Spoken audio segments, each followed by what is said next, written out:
Welcome, welcome, welcome. Rich Bontrager, the Trigger, back once again for another Luminary Leaders. Media consultation, media drop-in. How you doing, everybody, today? Great to be back again with Luminary Leaders. Rich Bontrager, the Trigger from Rock the Stage Media, media consultant, talk show host. You know the deal. But today I'm going to share a little bit about how Mr. Rodgers' neighborhood helped me with media skills. You all remember Mr. Rodgers? 3 decades. Fred Rodgers hosted a show called Mr. Rodgers' Neighborhood. It was a smash hit from 1968 to 2001. Mr. Rodgers was considered a children's show, but he got much bigger and much bigger than just a children's show. He taught empathy, being authentic. He taught educational programming and so much more. So I'm going to give a couple little media skills that Fred Rodgers brought to the screen, and how the show lasted for so long was because he knew these media skills. He knew what he was doing, and you can apply these to what you do with your streaming content, your TV show, your podcast.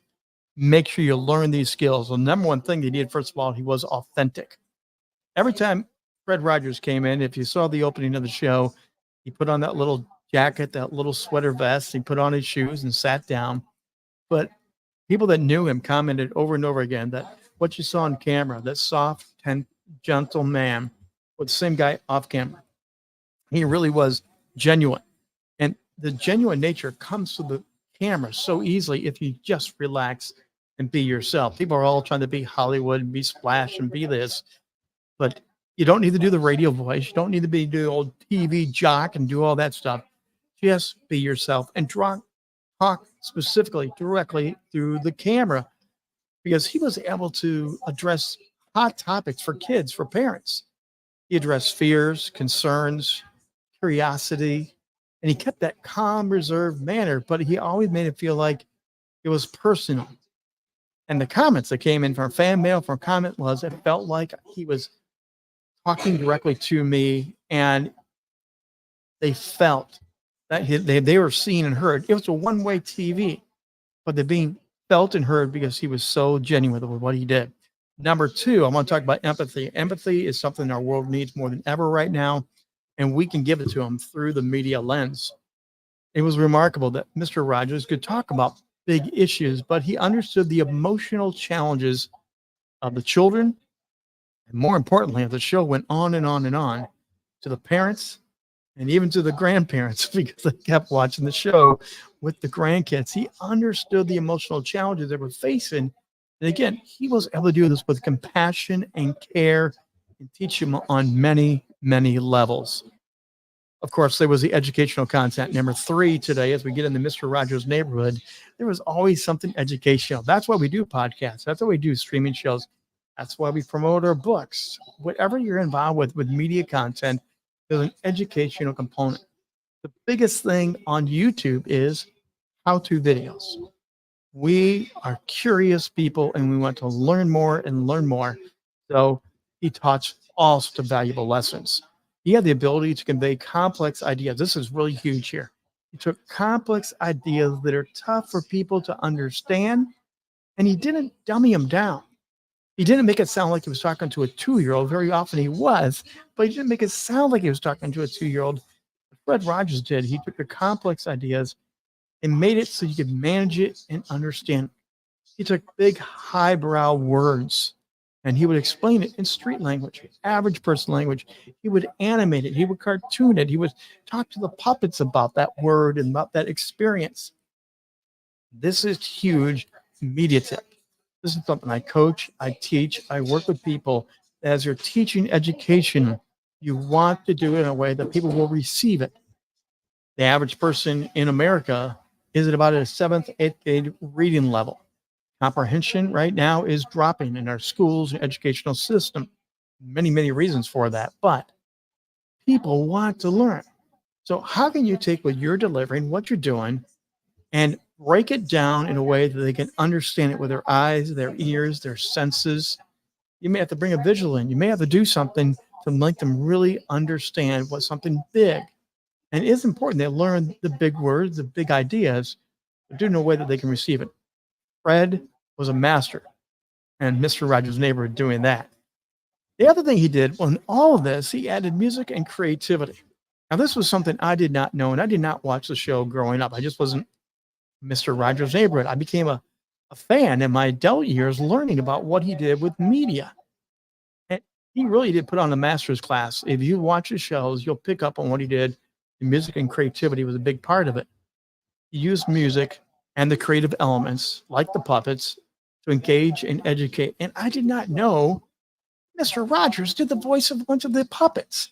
He literally did different voices, had the cameras film a different segment, and he would come and then he would interact with himself being creative. And he did that for one reason, not because he was a control freak. He did it because he's a creative. And for him to find a way to let his creative juices come out, to be the creator, to be the one that can add up and storytell and put the music in the right place. Think about what you're doing with your podcast. Think of what you're doing with your streaming shows. Think how you are the creative genius with everything you do. Give yourself permission to play with it. Try new things. Demonstrate that you have the media skills to hold an audience. He could hold a children's audience. He knew that, hands down. The puppets would pop up. The trolley would come running through. He would talk to the mailman.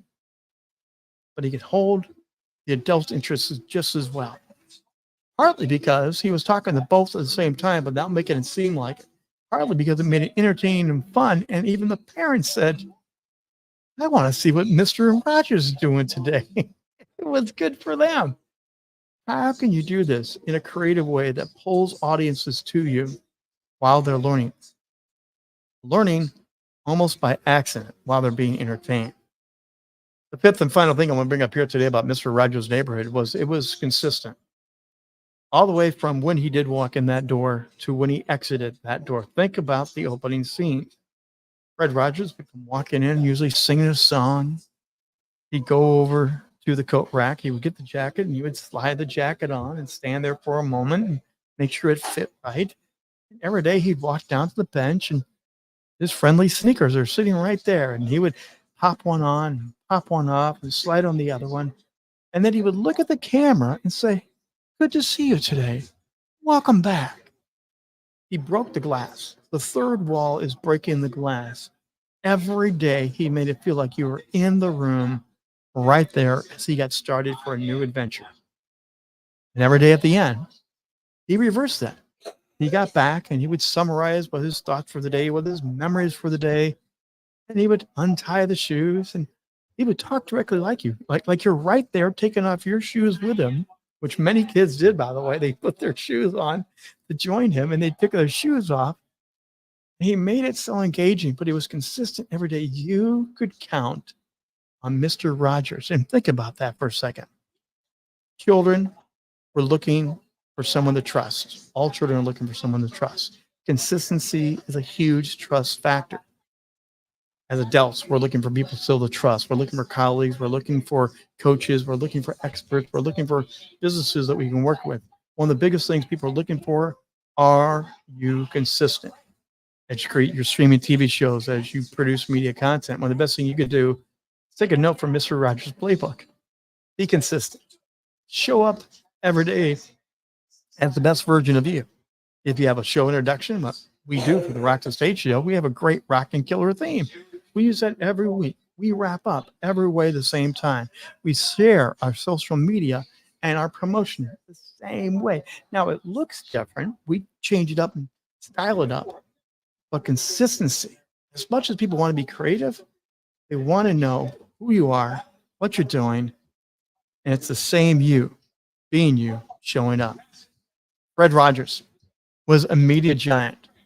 Mr. Rogers' neighborhood remains a timeless reminder of the power of simplicity. He didn't overly produce or go crazy. He was authentic in every nature. And the empathy that Fred Rodgers showed us every day with that sweater and those shoes really changed the world. Think about that. 3 decades. He began in 1968 and he wrapped up in 2001. Would you like to have a long-lasting media career like that? Would you like to be able to make an impact and transition and adapt, but keep it constant? Go back. Want some Mr. Rogers' neighborhood? go back to school and learn media content from Fred Rodgers. Hey, that's going to do it for the day on the Trigger Rich Bontrager. By we do have a free offer there. You can see it on the screen. Get a little media book, learn a little bit about being media savvy, and learn how to elevate your skills. It's a free gift today. Go in there, use that coupon code, free book, gift 1. Get the free book. And that's going to do it for today on the Trigger Rich Bontrager. Thanks for letting me drop it in to your neighborhood on Luminary Leaders. We'll see you next time.